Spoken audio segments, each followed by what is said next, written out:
Sebelum melanjutkan, jangan lupa subscribe dulu, terima kasih. Bab 71 merasa sedih. Ketika berita tentang 3 Master Warrior dibunuh secara brutal, hal itu menggemparkan semua kultivator dan bahkan membuat para pengawal pavilion waspada. Hanya saja, pengawal pavilion hanya bertugas menjaga hukum dan ketertiban kota bagi masyarakat umum. Untuk masalah yang berkaitan dengan dunia kultivasi, mereka tidak memiliki cara untuk campur tangan, terlebih lagi bagi 3 kultivator yang berada di level Master Warrior. Satu-satunya hal yang dapat mereka lakukan adalah mengidentifikasi mayat dan memberitahu keluarga tentang kematiannya. Namun, berita itu menyebar dengan cepat.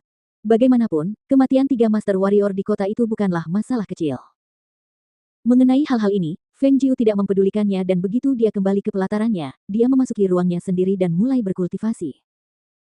Para tentara bayaran pasar gelap telah menarik tugas memburunya sehingga beberapa hari berikutnya sangat damai, dan mereka berdua dapat berkonsentrasi pada kultivasi.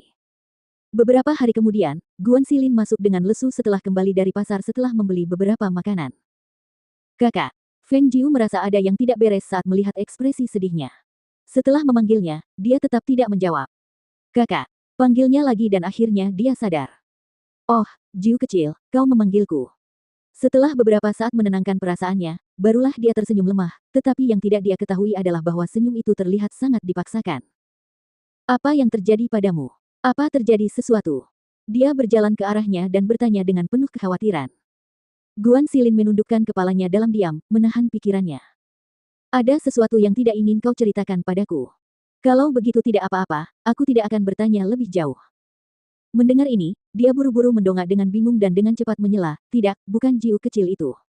Hanya saja. Dia menarik napas dalam-dalam dan menatapnya. Dengan suara sedikit gemetar, dia berkata, ketika aku pergi keluar untuk membeli sesuatu, aku mendengar kabar tentang keluargaku. Aku mendengar bahwa sepupuku akan segera menikah. Selama ini, dia sudah mengenalnya, jadi dia tidak pernah bertanya tentang masa lalunya atau tentang keluarganya. Begitu pula, dia tidak pernah bertanya tentang keluarganya.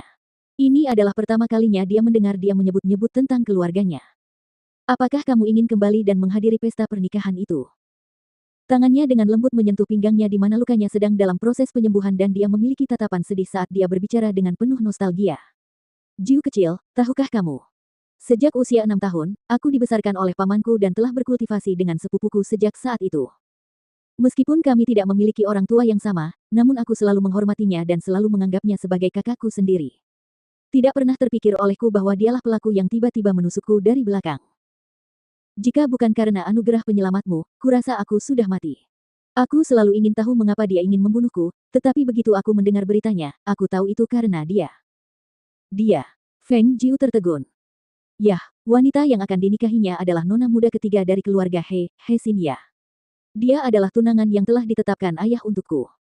Mendengar ini, Feng Jiu menatapnya dengan tercengang. Apa ini? Dia benar-benar ditikam dari belakang oleh sepupunya yang juga merampas tunangannya. Dia menatapnya dengan simpati, kakaknya ini benar-benar memiliki masa lalu yang menyedihkan. Melihat ekspresinya yang lesu dan sedih, dia bertanya dengan rasa ingin tahu, kakak, apakah kamu menyukai wanita itu? Guan Xilin menggelengkan kepalanya, perasaanku padanya tidak begitu kuat, hanya saja mengetahui bahwa dia akan menjadi wanitaku sejak muda dan mendengar bahwa dia akan menikah dengan orang lain sekarang, terlebih lagi orang itu adalah sepupuku, itu meninggalkan rasa pahit. Aku merasa sangat dirugikan. Hahaha. Dia tidak dapat menahan tawanya. Ketika dia melihat ekspresi tak berdaya dan malunya, dia segera menahan tawanya. Baiklah, aku tidak akan tertawa, Namun, itu tidak dapat menghentikannya untuk menyeringai lebar.